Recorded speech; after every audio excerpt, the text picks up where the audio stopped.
Good morning, Golden K. Good morning. Thank you. Dick wants to make an announcement here about our songs, so I'll go to him first. For the last couple of months, we've been looking at patriotic songs written by American composers as part of our 250th anniversary. But not all famous American composers wrote patriotic music. So, Stephen Foster was probably the most prolific composer of American music. Wrote over 200 songs. Foster blended influences of European composers like Mozart and Beethoven with American folk traditions, minstrel shows, and African American music styles that he encountered in his youth. Despite his fame, he earned modest financial success and died in New York in 1864 at the age of 38. Foster's life reflected the complexities of 19th century America, including the controversial depiction of African Americans in minstrel music. He was largely self-taught in music, mastering instruments, piano, guitar, flute, clarinet, and banjo. Imagine learning all of those on your own.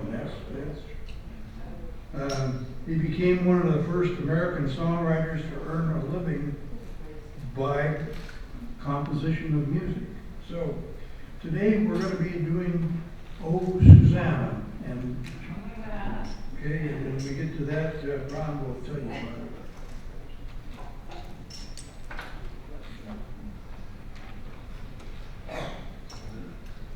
Okay, so this is just kind of a fun one, and I know a lot of us learned it back in school.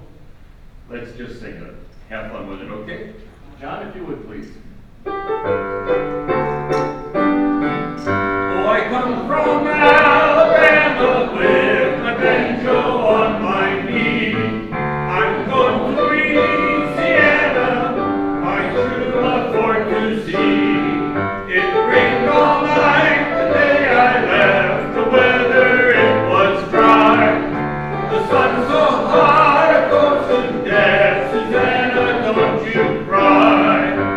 Oh, Susanna, don't you cry for me. For I come from Alabama with my banjo on my knee. I had a dream the other night when everything was still. I thought I saw Susanna coming down the hill. A buckwheat cake was in her mouth, a tear was in her eye.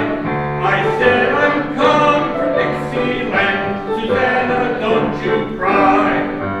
Oh, Susanna, don't you cry for me, for I come from Alabama with my banjo on my knee. Then let's go to the pledge, shall we?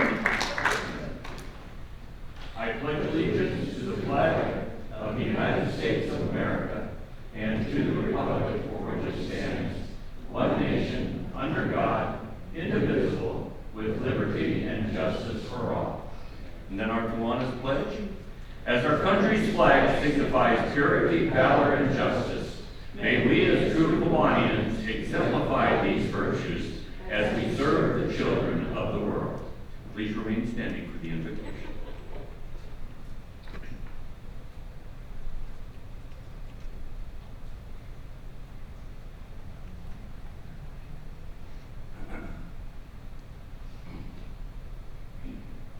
Let us pray. As we continue to celebrate the 250th anniversary of our nation, let us reflect on the blessings of freedom and opportunity. We are grateful for the courage, sacrifice, and vision of those who came before us and worked to build a nation dedicated to liberty and justice. May we be good caretakers of the freedoms we enjoy, using them not only for our own benefit, but for the common good, especially for the children of the world. We ask for wisdom to learn from the past and strength to do what is right in the future. May we seek peace over division and service over self-interest. Heavenly Father, bless our country on this historic anniversary and guide us toward a future filled with hope. Amen. Amen.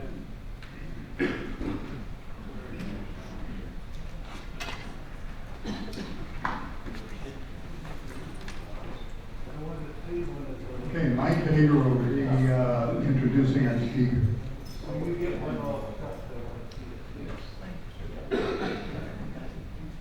Good morning, Golden K and guests. It's my pleasure to introduce today's speaker, Blaine Smith, Executive Director of Heartland CASA. Blaine joined Heartland CASA in 2023, bringing more than a decade of nonprofit leadership experience and a deep commitment to improve the lives of children and families. Blaine grew up in Toby, Illinois, and graduated from South Fork Kincaid High School. She holds a bachelor's degree in psychology and deaf education from McMurray College, along with a master's of art degree in human services with a concentration in child and family studies from the University of Illinois. As a foster parent in Macon County, she witnessed firsthand the challenges children face while navigating the child welfare system, and the tremendous difference a caring and consistent advocate can make in a child's life. Prior to joining Heartland CASA, Blair led nonprofit organizations serving children, families, and individuals with different abilities. When she's not working, Blaine enjoys life in her small farm in Christian County with her 2 children, Layla and Logan, where they care for dogs, horses, goats, and other animals while enjoying the adventures of rural living. Today, Blaine's presentation will be titled, Be the Difference, How Ordinary Citizens Become Extraordinary Advocates. She will share how everyday people can make a lasting impact on the lives of children who need support, guidance, and a voice during the most challenging time of their lives. Please join me in giving a warm welcome to Blaine Smith.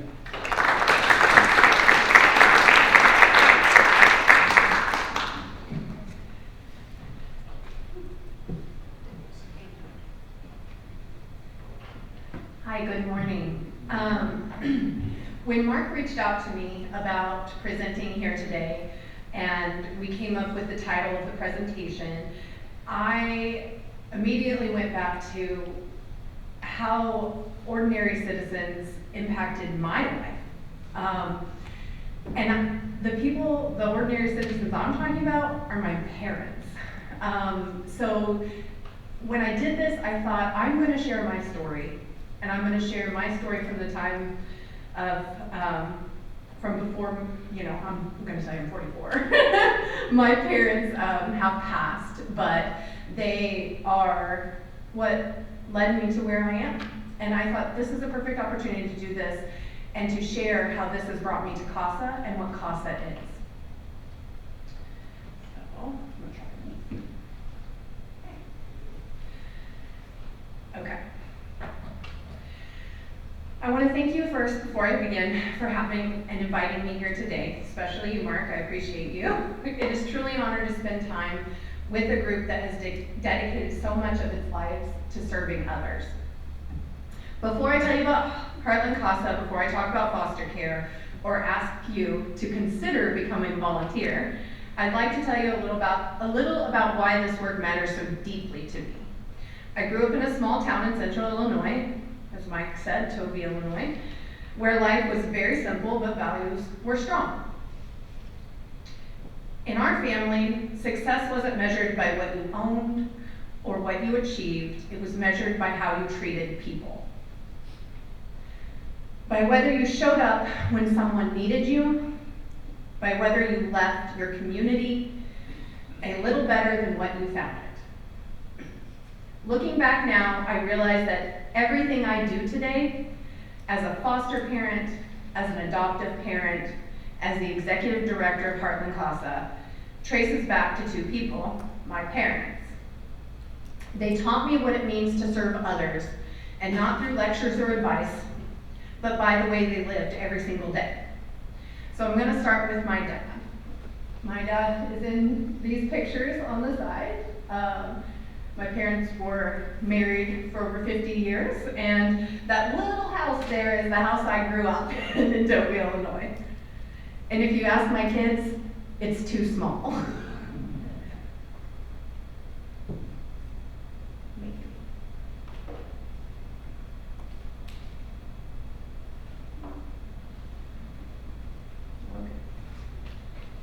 Not going. Whoops. Got it. Okay. You and I clicked together. Before I ever became a foster parent or knew what a CASA volunteer was, I learned what service looked like from my dad.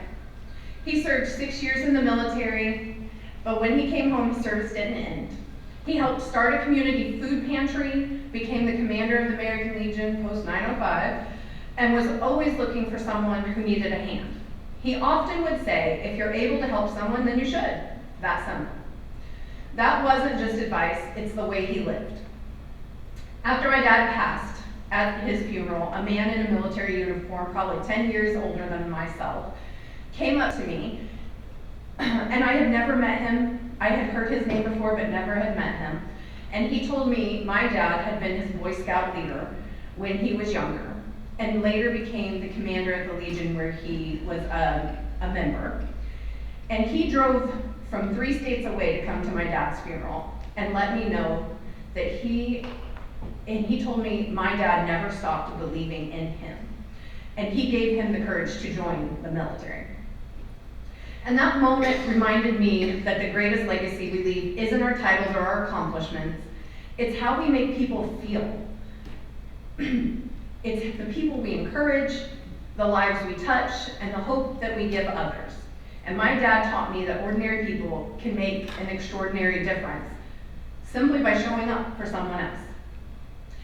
And if my dad taught me what service looked like, then my mom taught me about compassion. I'm gonna let you. My mom was every bit as committed to serving others as was my dad. She was a nurse, and much of her career was spent caring for children. She worked in pediatrics, but what I admire most for her was her work with the children who had significant medical needs and disabilities. She went to their homes, she went into the schools with them, she became a part of their everyday lives, and she celebrated milestones with them as if they were family. She walked beside them during difficult days and had an incredible ability to make people feel seen and cared for. To my mom, no child was ever just another patient. Every child mattered, every family mattered, and even today after she's passed away, I still receive Christmas cards and phone calls from some of those children and families that she cared for.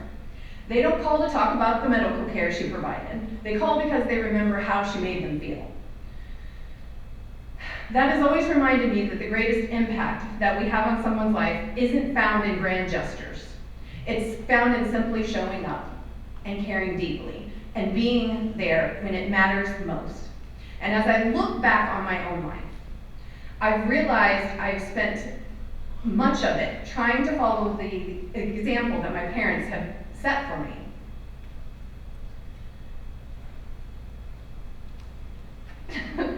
I realized my parents never sat me down to teach me about service. They didn't have to. I watched my dad quietly help anyone who needed him. My mom cared for children as if they were her own. They didn't teach me with words, they taught me with their lives. As I was watching, because of them, I learned that ordinary people don't have to be extraordinary to do things to change children's lives. They simply have to show up. That lesson became a foundation for everything that came next. years later, while working in a nonprofit world here in Macon County, I met a young mother who changed the direction of my life. She had struggled with addiction years before and had lost custody of her 3 older children who'd all been adopted. By the time I met her, though, she'd completely turned her life around. She had been sober for 4 years, she had a stable house, she was working hard, and then she gave birth to another baby. Because of her history, that baby was placed in foster care. What struck me most wasn't just that he entered care, it was that there wasn't a foster home available in our community. He had to be placed 2 hours outside of Decatur. That's hard for a mother who has changed everything, done everything, and this baby is 2 hours away. And she had learned the importance of breastfeeding, and it was almost a new beginning for her as well as the child. And because that baby wasn't here in town, she had to stop. And that chance to breastfeed her child was taken away. But she worked tirelessly to reunify, and 6 months later he came home. And I kept thinking, what if there had been a foster family here? And around that same time, I bought a house so I could help my parents during their illnesses. And I moved them in, and I had extra empty bedrooms.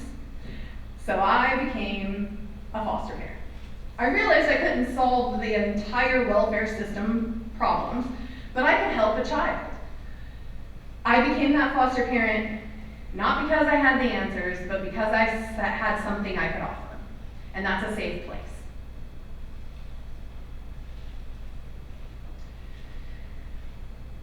When I became a foster parent, I thought I understood what I was signing up for.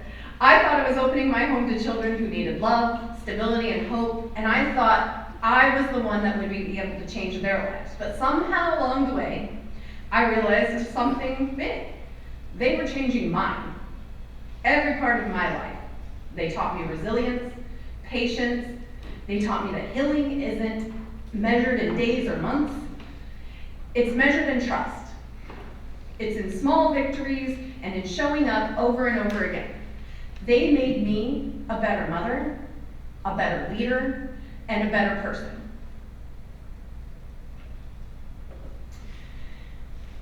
One of the biggest misconceptions about children in foster care is that they don't have people helping them. They do.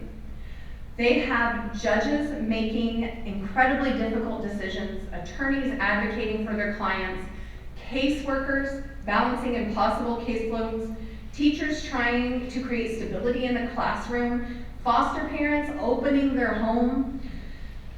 These are good people doing hard work.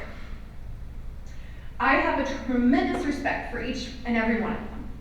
But here's what I learned through my own children. People change. Caseworkers change. Therapists change. Teachers change. Supervisors change. And every time an adult changes, a child has to tell their story all over again. My children spent 4 years in foster care.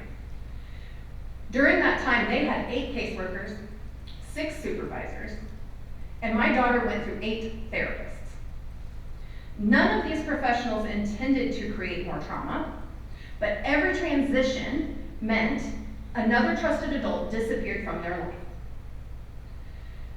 And that's when I realized children don't just need services and people, they need those people to be consistent and things in their life to have consistency.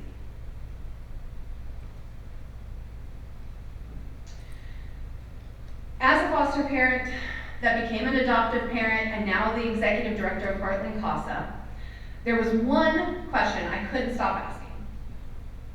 Who is making sure someone is focused solely on that child? Not the agency, not the court process, not the paperwork, not the next hearing, just this child. Who is that? Who's making sure they don't get lost when caseworkers change or therapists change or placements change? Who's making sure someone knows their story from beginning to end? And that's when I discovered what I discovered makes CASA so unique. A CASA volunteer has one responsibility above all else: to know the child, to understand their needs, and to advocate for what is truly in that child's best interest. Not because they have the most authority, but because they're often the one consistent adult who stays with the child throughout their journey. And that's the power of CASA. People sometimes will ask, why CASA? Why did I become this leader here? And the truth is, I never set out to do that. Not one time did I think this is where I would end up. Everything that happened before prepared me for this moment. And growing up with parents who taught me what service looked like, watching one young mother's fight to get her child, opening a home as a foster parent, walking beside my children for 4 years in foster care and seeing firsthand what worked and what needed to be better, all of it led me here, to speaking in front of you today about what we do. So when the opportunity came for me to lead Heartland CASA, it didn't feel like changing careers. It felt like I was continuing the work I had already been called to do. And it felt like coming home. And every day I get the privilege of watching ordinary people become extraordinary advocates for children who need someone in their corner. And though my parents are no longer here, there are days I wish they could see where this journey has taken me. But the truth is, I do see them. Every time a foster parent opens their door, or every time a teacher refuses to give up on a child, or one of these CASA volunteers that I serve with choose to spend an evening visiting a child instead of staying home, and especially when a CASA volunteer walks into a courtroom to be the voice of that child. I see my dad's quiet servant leadership, my mom's compassion for children, and I see ordinary people choosing to show up when a child needs them most. That's their legacy. And it's the legacy I hope that we continue together through Heartland CASA. So I'm going to transition to a bit more about Heartland CASA, our history, and what a volunteer does. So Heartland CASA actually began in Macon County in 1998 with 7 volunteer advocates serving 16 children in Macon County. It's grown into a regional program that serves children across Macon, Christian, DeWitt, and Moultrie counties. Along the way, we've expanded this reach and become Heartland CASA, and we continue to grow because our community has continued to say yes to children. Today we serve, as of today, 393 children currently. And during this last fiscal year, it was 501 children we served. And that's something our community should be proud of, but our work isn't finished. The need continues to grow faster than our volunteer base, and that's why I'm here today. Because the next chapter of Heartland CASA's story won't be written by me or my staff. It'll be written by the people who decide they're willing and able to make a difference in the life of one child. Every milestone on this timeline happened because someone in our community said yes. So what is CASA exactly? Anybody know? Anybody know what CASA stands for? Okay.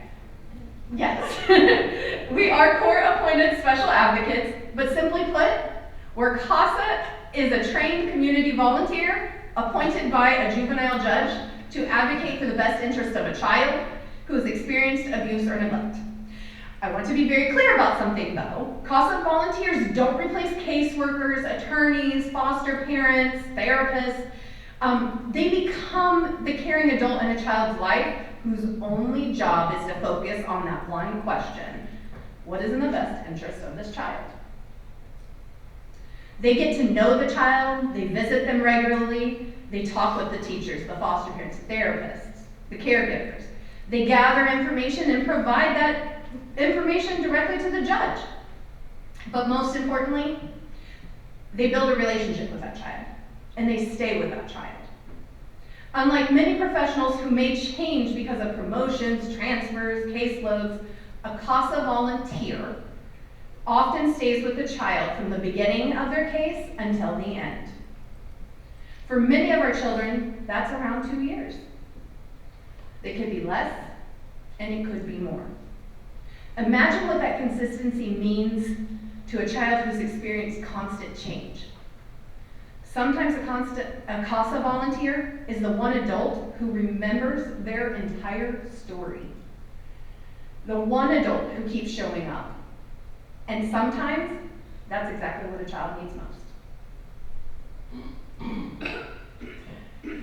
I get asked often, what exactly does a CASA volunteer actually do? Simple. The volunteer gets to know the child, not 100 children, not 20, just one child. More if you want. Maybe. They build a relationship with that child and become the eyes and ears of the court.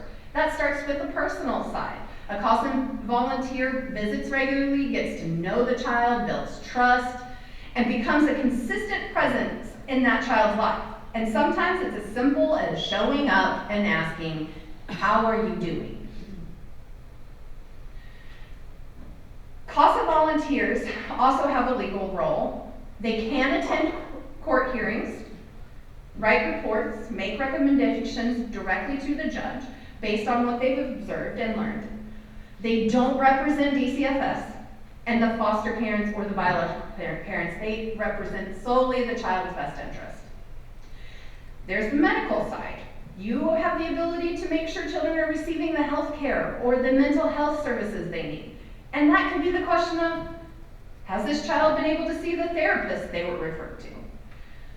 And in education, they work with schools to make sure children have the support they need to succeed, especially when they're changing schools and struggling academically or need additional services. And when you look at all of those responsibilities together, they really come down to one thing.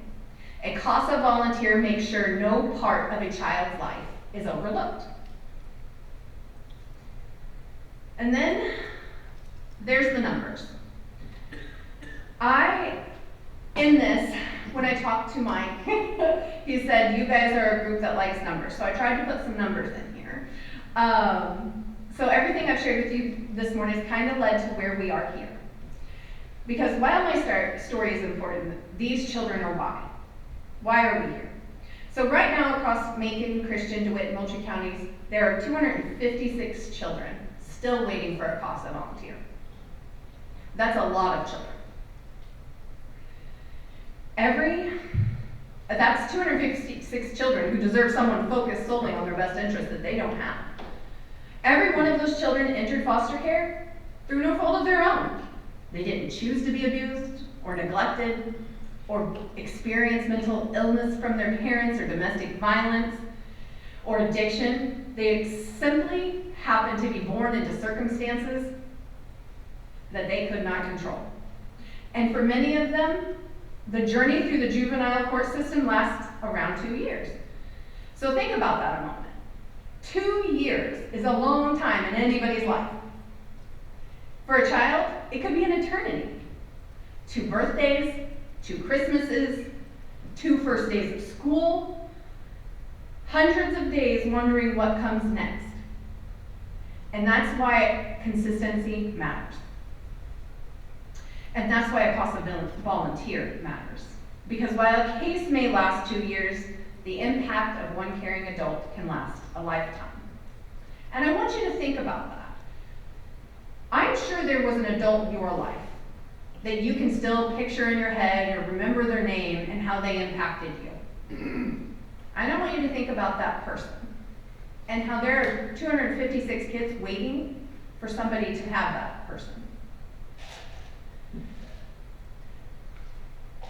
So when people hear about CASA, they sometimes think it must take extraordinary people to do this work. But after everything I've shared with you today, I hope you know that's not true. Our volunteers aren't superheroes. I like to think so, but they aren't. They're teachers. They're retirees and business owners and veterans and parents, nurses, and grandparents. They're ordinary people who simply decided that one child deserved someone in their corner. And today, we only have, I'm not saying only, we have 56 active on-case volunteers, making an incredible difference in 4 counties. 56. There are over 500 kids in care in Macon County alone, and we serve 4 counties. Those numbers represent hundreds of children whose lives have been changed because someone said yes. But there's that number, 256, still waiting. And that's why we're here. Not because we need volunteers, because children need volunteers. And I believe the next extraordinary advocate could be sitting in this room. One of the first things people tell me is, I'd love to help, but I'm not qualified. Or, this wet hurt my heart. But the good news is you don't have to be qualified, and I beg for you to hurt your heart, because these children need somebody in their lives that will hurt for them, that their heart might break for them. They need to know what that is. And you might not be qualified. You don't have to be anything but 18, pass a background check, and have an extraordinary want to help a child in care. You need compassion. You can't teach integrity. We can teach the rest. There's 30 hours of training that we will go through with you, and we will teach you what you need to know. I need somebody to care about these kids. The qualities that I look for in a volunteer are very straightforward. You have to really want to make a change for these kids in our community. They need somebody to stick with them. You'll always have someone to call with questions or guidance or support because you become part of our team. And we know, and I ask my staff to walk alongside a volunteer the same way that I ask a volunteer to walk alongside the child. So that you don't have to be that expert. You don't have to be that person. You have somebody in your corner advocating for you or that child. And having a volunteer be a consistent person in that child's life is going to change everything for that child. No, we know that changing a child's story isn't something that anybody can do alone. Next. Okay. Some might think I could never do this. This is hard. And the truth is, you probably can, and yes, it will be hard. Again, you don't have to have anything special, no skills as an attorney, no social work degree. You need the judgment and patience, the willingness to listen, a commitment to show up. And like I said, we will teach you, we'll support you, and you'll never do this alone. And all we're asking is for people with caring hearts who are willing to stand beside one child. And as we wrap up today,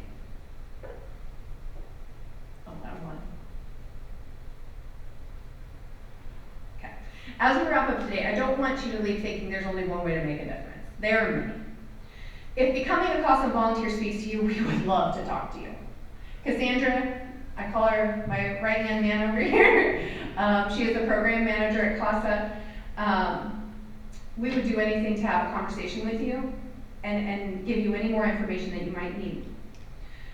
But there are many ways that you can make a difference. If becoming a volunteer speaks to you, great. If now isn't the right season of your life, you can sponsor advocacy for a child. You can simply become someone who tells our story or share our mission. Invite us to things like this. Let us talk to people. Every volunteer we've ever trained started because someone invited them to learn more. No matter how you choose to help, you're helping a child know they matter. And that's something every one of us can do. And now I'm going to leave you with one final story before I close. Here's our newest television commercial. It's been quite a few years since we've had one. And as you watch it, I hope you don't just see a child in foster care. I hope you see possibility. When I started this morning, I told you about my parents.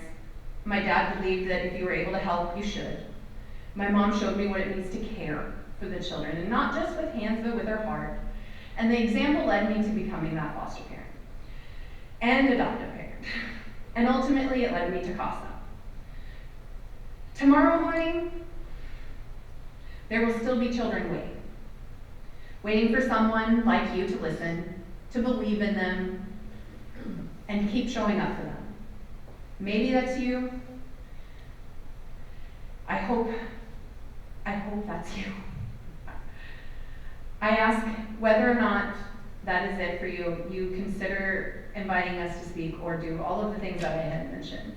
I'm going to show you this. It's, again, the latest commercial starring Mark and my son Logan. Every child deserves someone who shows up. When a child enters foster care, a Heartland CASA volunteer advocate becomes a consistent voice in your corner, listening, supporting, and helping them find a brighter path forward. One caring adult can change a child's story. Heartland CASA. Show up. Change a child's story.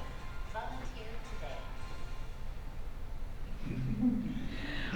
You probably couldn't hear it, but it is on our Facebook, and it should be on your TV, so hopefully you will see it.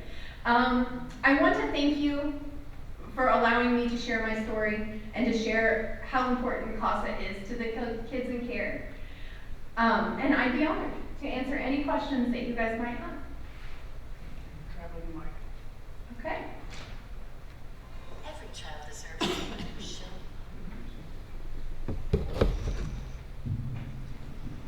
If I could ask something here, I'm over here. Okay. Actually, I'd like to ask Mike a question if I could.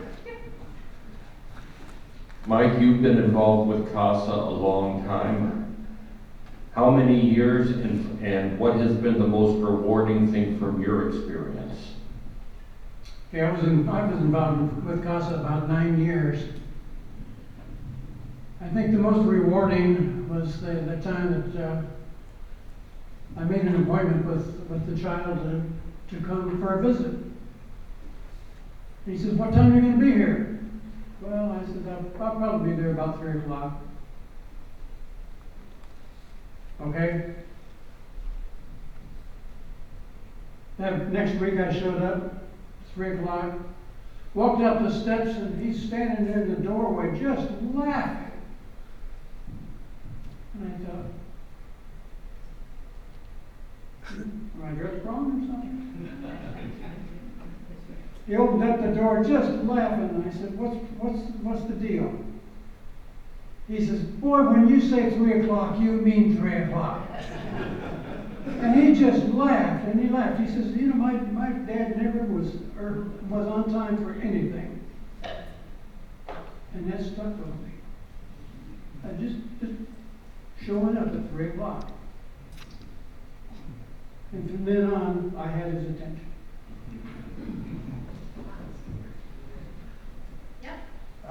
So really two questions.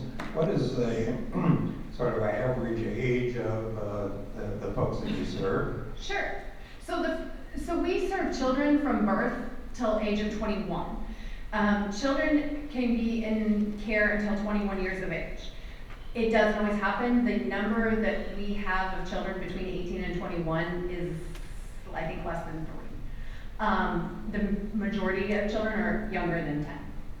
Okay, and then how do you try to match a volunteer to one of the children? Yep.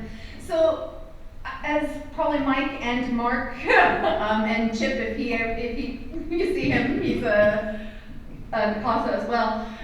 There's a pretty lengthy interview process for a volunteer. We spend about an hour getting to know you, what your preferences would be, where you think you could be the most help. That's the start of it. Then we go through the class with you, and we see where that fit could be best. And then after you're sworn in through the courts, we sit down and we go through caseloads of kids who need volunteers. And we see, okay, would you be a better fit for a child who's 11, who is a male struggling in school? Or, you know, we just look at the different things like that. We don't just say, oh, you're assigned here, you're assigned here, you're assigned here. We try our best to match people so that you're consistent, so that you have a want to continue with that child through their journey. Yeah.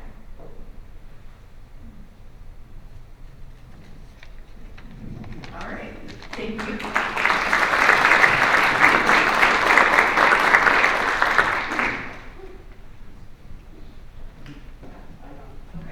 Could you send me a text of that, what you just said? Send it to me, just that part. Thank you. You're so welcome. Blaine, I thank you very much for coming today, for your heartfelt presentation. I'd like to give you this certificate of appreciation, which is a piece of paper. But it's more than that. You're a child in need of help. Thank you so much, Mike. Congratulations. Thank you. Okay. Awesome.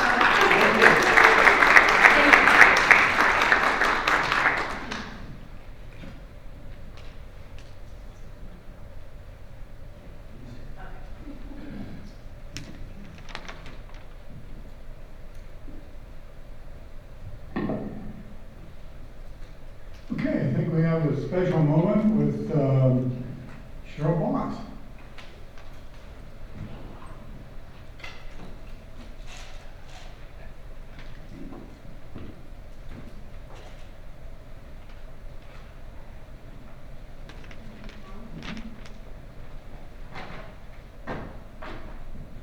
I'm filling in for Kathy Seebach because she's on vacation. And I have, some time ago, the awards committee wanted to award people that had joined Golden K Kiwanis, and that they were willing to volunteer with us. So when they receive their 50 hours, we would like to give them an award. And I have 2 awards to, actually I have 4 awards, but I'm presenting 2 at this time. And this person had volunteer hours during her first year of membership for his work with Big Brothers, Big Sisters, Good Samaritan Inn, and Kite Day. And that person would be Grant Bullock.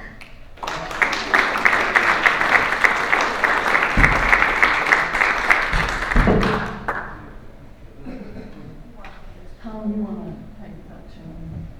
We're coming, Grant, we're coming to you. Okay.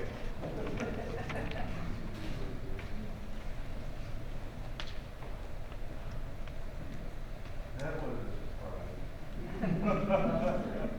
Oh, thank you. Thank you. Congratulations, Grant.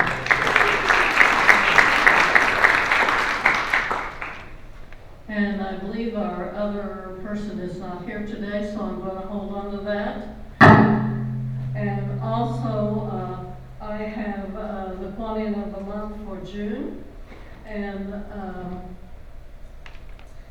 for your dedication and volunteer service to the Golden K Kiwanis, and for activities including working with the Decatur Elks Club, the American Legion, reading with kids at South Shore School, and various Golden K activities. And I would like to present this to Mike Carr.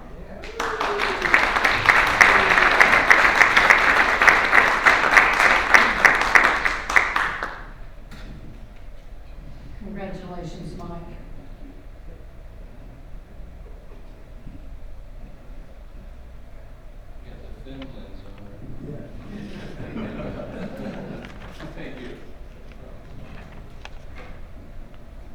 I have another one to present. For your dedication and volunteer service to the Golden K Kiwanis, and for activities including work at St. James, St. Patrick's, the Golf Committee, Adopt a Street, WDCR fundraising, Golden K Financial Review, Salvation Army, and a Women's Pro tennis tournament driver. I would like to award this to Harold Dawson.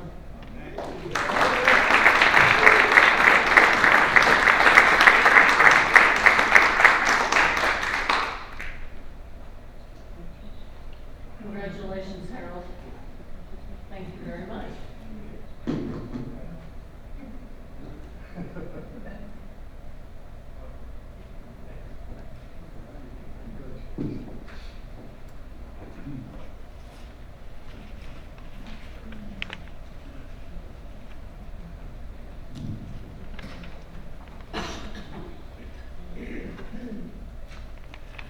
Well, good morning.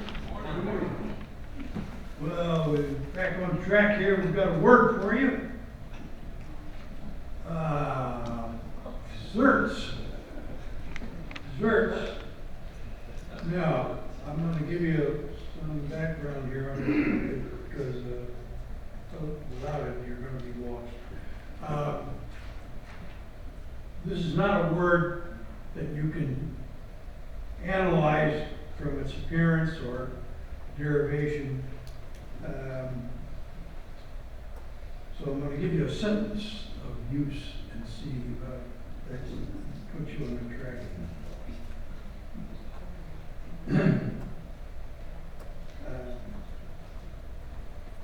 His wife was rather disgusted as she watched him desert down his can of beer.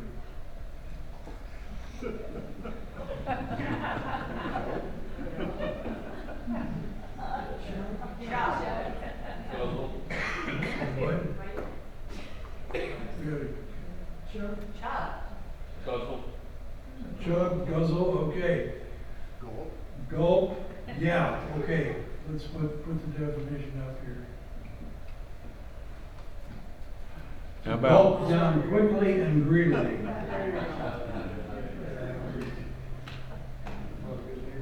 So, okay.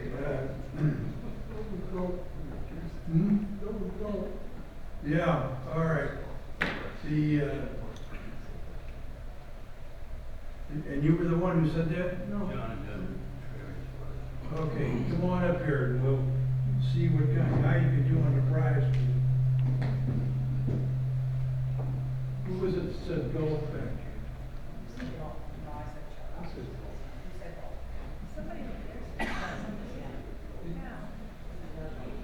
Tom said go, I heard him, because he said it.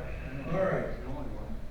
So, let's, can we spin the wheel?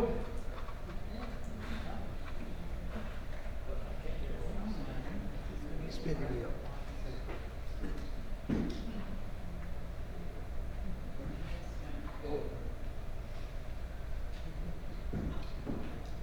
Spin the wheel. What, oh, you want to spin the wheel? Yeah. I can't hear today.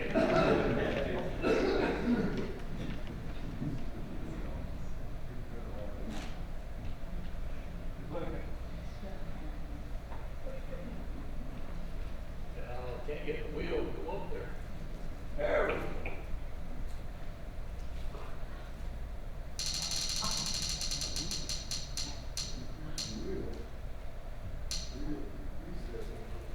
Okay, number two.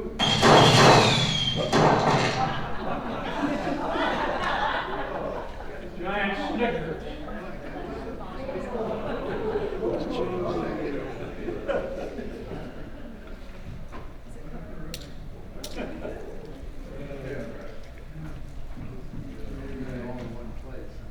Okay. Attendance information today, Linda? Good morning. Before I give attendance very quickly, our numbers aren't coming out. Some of you did not pay $5 this morning when you come in. I know people walk by and get talking. If you don't remember paying, John would like $5. Okay, today we have 51 members present, one guest, Cassandra Blockton, who's sitting up front with Mark Avery, and our speaker. She is the CASA program director, I think she said. And we have one speaker for a total of 53 today. Okay, thank you. Health report, Herbert? Yes, good morning. Unfortunately, Doug Warren has been diagnosed with lung cancer, and he's going to have surgery at St. John's sometime in the near future. However, his other problem that he was having seems to have solved itself, so that's a good news, bad news thing. Marcia has 2 more weeks of treatment, but she's also facing some more surgery. So keep them both in your thoughts. Okay, thank you.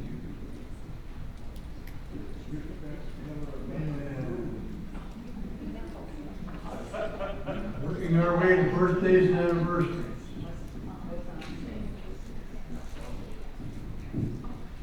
All right, birthdays and anniversaries from the 12th to the 18th.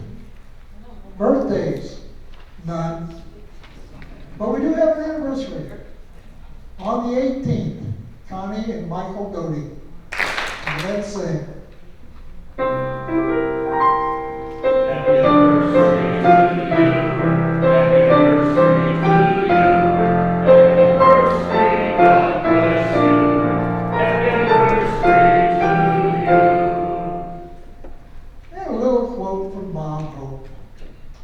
I have reached the age where my back goes out more than I do.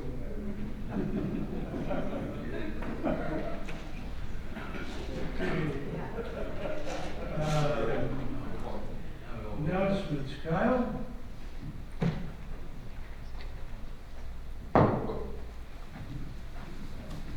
Good morning. Okay, this will be the last day I have the gift card deals, discount cards for the Eisenhower band. These are really a good deal if you actually look at them. Mike has told me these are used his. Pretty few times you can donate to a good cause and get a better value in return. So I will have these afterwards if you want to see that everything's on it. I got to thinking about the opportunity that these kids, I think there's 22 or 23 in the band, are going to have to go to Hawaii. And it reminded me of being in the summer between my sophomore and junior year, where I got to go on a high school affiliated deal and work in a summer camp in New Hampshire. It was the first time I'd ever been on an airplane, first time I'd ever seen the ocean, first time I ever hiked down the Appalachian Trail. It was an opportunity to do a lot of things at that juncture in my life I never thought I'd be able to do. So this is granting these kids a great opportunity. Everybody's been very generous so far. I've sold maybe 15 of these, and we've also donated quite a bit. So thank you to everybody. And if you want to take a look at them afterward, I'll have them here. I'll wait around a little bit. Thank you. Okay, good. And Susan Rail? Good morning.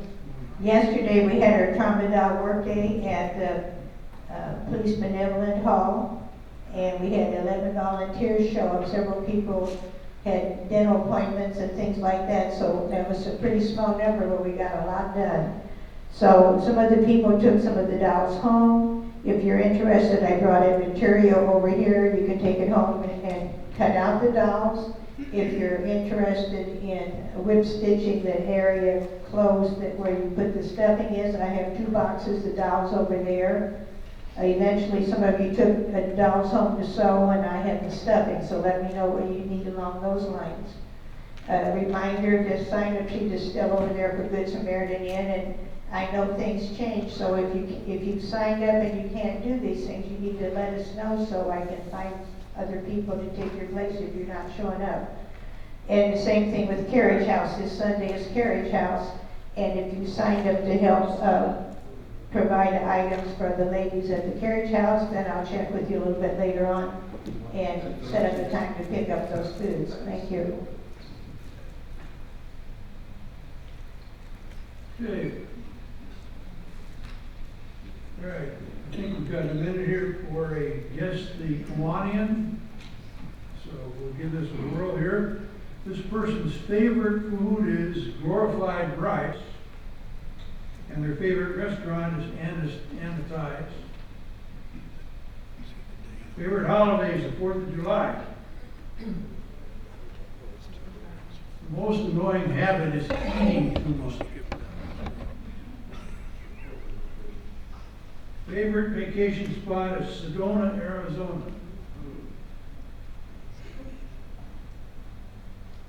Very clear. No. Most famous person they've ever met was President Lyndon Johnson.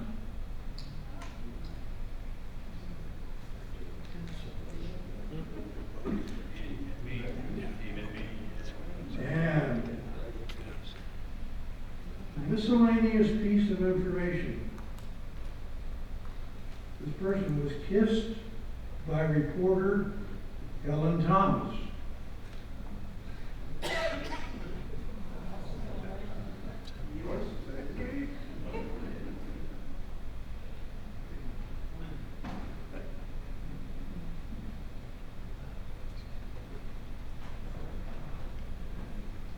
Stumped, huh?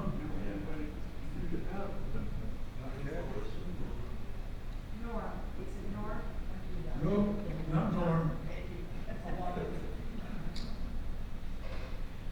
Tom McQuiston.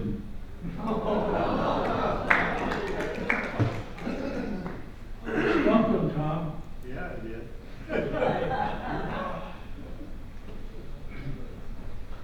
Maybe I better explain myself. How many of you know Thomas, Helen Thomas? She was a reporter, always sat in the front row when they had when the president was answering questions. Well, she was at Milligan several years ago. I don't remember what year it was. But we had a room where you could go and meet other faculty. It was just a kind of a what do you call it, a room where you just went and got coffee and talked with other people in the department. And she was brought in with the person that was supposed to introduce her for a presentation, and he had to leave for something, and so the two of us were in there together. And she brought up about the Gulf War starting, and I said I was against the start of that war, and she jumped out of her chair and came over and kissed me on the cheek. And I had no idea what to do. But anyway, it was kind of a memorable occasion. The other occasion of meeting Lyndon Johnson was I was at Walter Reed for 3 years, and Nixon and Johnson and some of the other bigwigs would come through and see some of the amputees, and Johnson came through and was giving out Purple Heart medals for the people that were wounded. And so I was in attendance when he came to one of those times. So I was struck by how tall he was. He was a very tall man, and but he didn't have a very firm handshake. I was a little disappointed in that because I thought his strength of character was far greater than his handshake was. But anyway, that's the two things I wanted to explain to you about. Okay, for announcements, we do have the board meeting coming up next Monday on the 13th, 1 o'clock. And I also want to mention one of our members that passed away Richard Vesserini, and, excuse me? Vesserini, okay, passed away on July 3rd at the Ark at Hickory Point in Forsyth. He joined the club in August of 2000, and he then resigned then about a year later because of poor health. So he was only here for us for about a year. The arrangements is the Moran and Goebel Funeral Home, which will be tomorrow at 10 o'clock. The visitation's at 10 o'clock and the funeral's at 11. So I wanted to point that out to you. Okay, ready for the 50-50? I will have 2 additional drawings today. My sire was kind enough to donate 2 of the discount cards for Eisenhower, so we'll have 2 extra drawings. For the 50-50, we took in $61, so 30 to admin, 31 to the pot for a total of $89.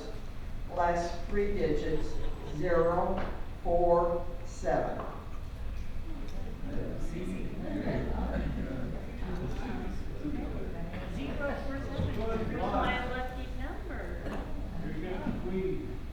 Here we go. Okay. You get the right one. Oh my goodness, this is so exciting. Oh, I want that. Oh, not that one. Yeah. Oh.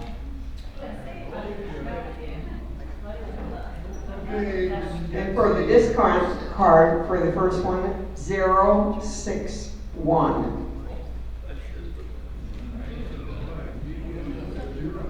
And the other one is 976.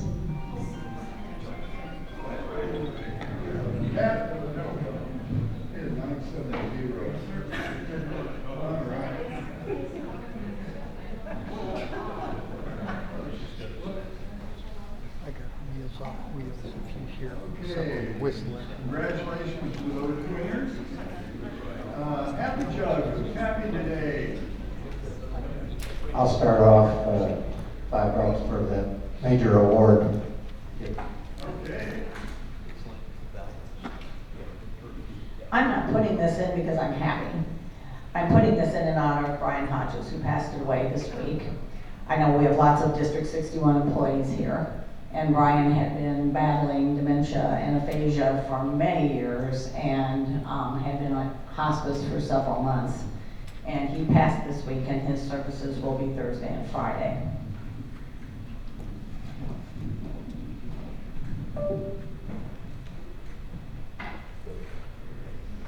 Yeah, I'm happy for the award too, and I want to thank everyone for that. I'm happy because my heart's beating normal again. I had an ablation on Monday and it's working fine. Super.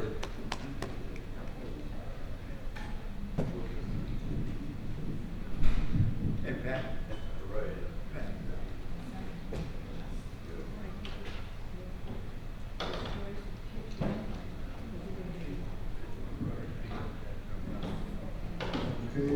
Okay, I just want to say,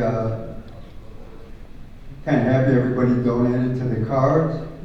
And I also want you to notice on your tables, there's little business cards. Those are actually cards that you can take and hand out as an invitation to come to our meeting. So please take one. I forgot to mention it when I was making my announcement. Oh, I told you. Yeah, very important to pick up some of those cards. For about 24 hours. Anyone else? Mike, we put $1 in for Mark Avery for his outstanding work on that commercial. And That guy's everywhere. I'd like to put another $1 in for Tom McQuiston. That was for Kiwanian, mystery Kiwanian. That was quite a puzzle. I don't know. No, I forgot. I don't know if the kids would be interested. I know it happened 20 years ago, but. I have $1 for my granddaughter, has just been accepted into Purdue University Engineering. And she just got her AP scores. And when she walks in, she's going to be a sophomore. All right. Here's $1 for Kathy Ferguson. Glad to see her back in the group here. Good. Anyone else? Okay, well, I think our storyteller is Bobby Lewis. Again. 2 weeks in a row, I like it when you get here. All righty, here's an old chestnut. All righty, here we go. A man was taking tests in a hospital. The nurse asked him to bring a specimen to her in a bottle. He was shy, however, and he talked his wife into returning the bottle to the nurse. Is this urine? The nurse asked. The wife bashfully said, no, it's his.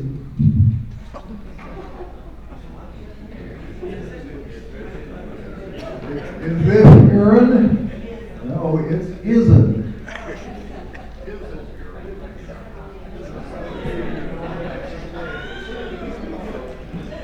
Okay, Bob. Okay, our next week's speaker. Your next week's speaker will be and he's the children's librarian at the Decatur Public Library, and his topic will be Children's Summer Reading Program. I'll be looking forward to that.